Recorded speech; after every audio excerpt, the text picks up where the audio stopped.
Assalamualaikum, welcome back to our channel Dilbau New Home Team. Gimana nih kabarnya umi umah, bunda-bunda, mama semuanya? Semoga selalu bahagia, bersemangat, dan selalu sehat.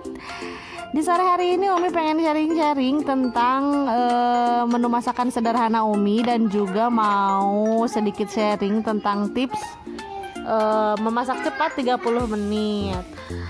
Oke, disimak ya sampai habis, jangan di skip-skip biar nggak gagal paham. Terus klik juga tombol merahnya yang di sebelah itu, tombol subscribe, dan juga like, komen, dan juga share ya.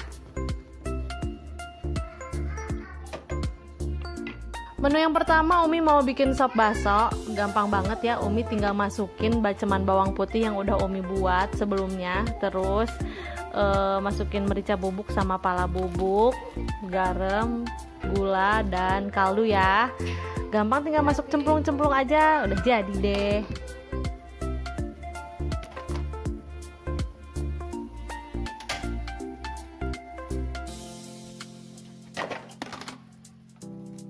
Dan kemudian menu yang kedua yaitu oseng cumi saus tiram. Dan ini juga gampang banget bikinnya.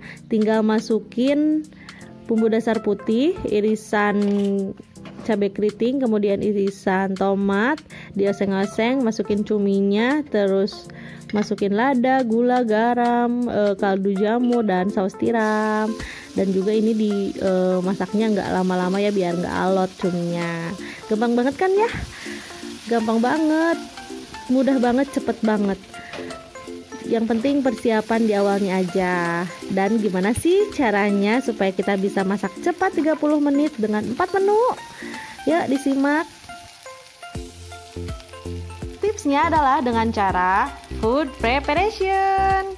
Jadi di food preparation ini ada beberapa hal yang harus kita persiapkan. Terlebih dari segi waktu. Jadi kita harus nabung waktu di awal, menyediakan waktu yang tepat untuk mempersiapkan segalanya. Oke, persiapannya yaitu yang pertama, buat daftar list olahan makanan, list sayuran, list protein hewani, list protein nabati, list karbohidrat, terus list cabai-cabean, list bumbu-bumbu dapur, list tepung-tepungan, list kecap-kecapan, dan lain sebagainya ya.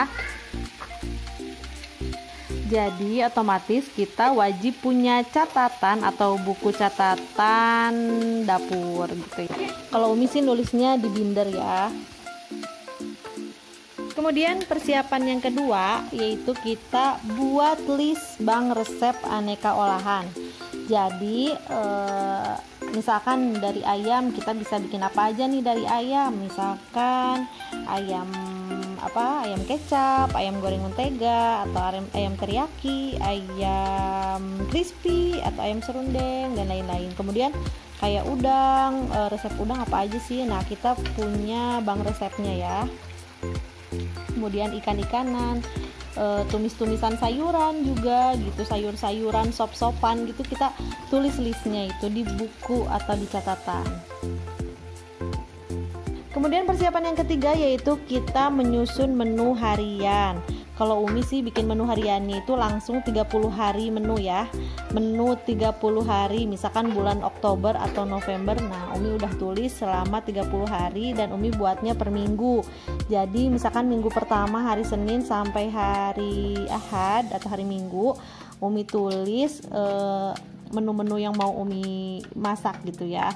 Jadi nanti bisa variasi menu, jadi kita nggak bosan menu apa aja tiap harinya gitu. Yang keempat yaitu membuat daftar belanja mingguan.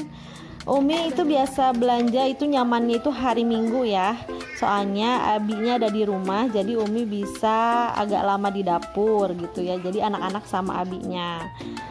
Terus yang pasti saat membuat daftar belanja itu kita harus udah cek kulkas, mana aja yang harus dibeli, mana aja yang masih ada di kulkas atau di tempat penyimpanan makanan. Jadi kita itu bisa lebih hemat gitu, bisa membedakan mana yang mana kebutuhan dan juga mana keinginan. Jadi pas di pasar atau di warung itu kita nggak asal ambil aja.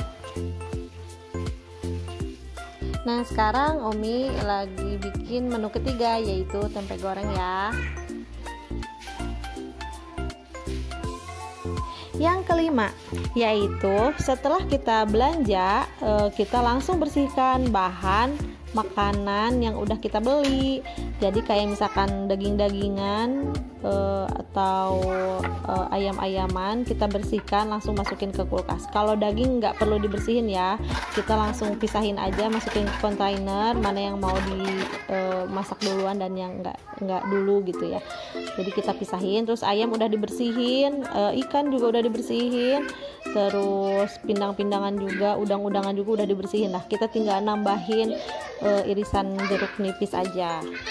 Terus kayak sayur-sayuran juga nggak usah dicuci dulu, kita langsung potong-potong aja dan kita masukkan ke dalam kontainer. Kemudian yang keenam yaitu food safety. Jadi kita harus memperhatikan cara menyimpan bahan makanannya, kemudian persiapan setelah dibeli dari pasarnya bagaimana, kemudian penggunaan alat, pisau dan talenan. Kita pisahkan ya, talenan untuk sayur-sayuran dan talenan untuk daging-dagingan supaya tidak terkontaminasi oleh bakteri-bakteri.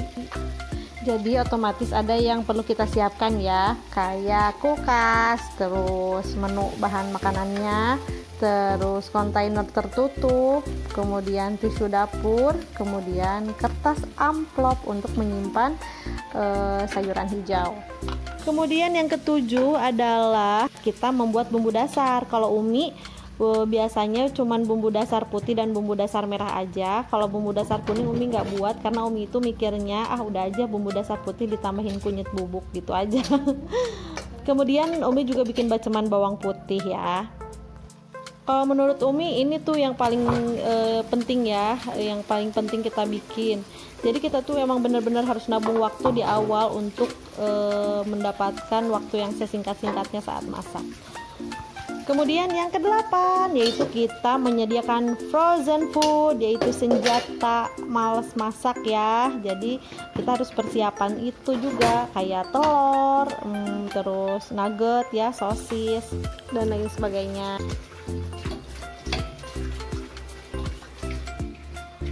Sekarang Umi cuci piring dulu biar beres semuanya ya. Masak beres, cuci piring juga beres, jadi rumah juga beres. Sekian dulu video dari Umi, semoga bermanfaat dan menginspirasi ya bunda-bunda semuanya. Jangan lupa subscribe, like, komen, dan share. Oke, alhamdulillah udah beres nih ya masaknya. Tinggal nungguin Pak suami datang pulang kerja.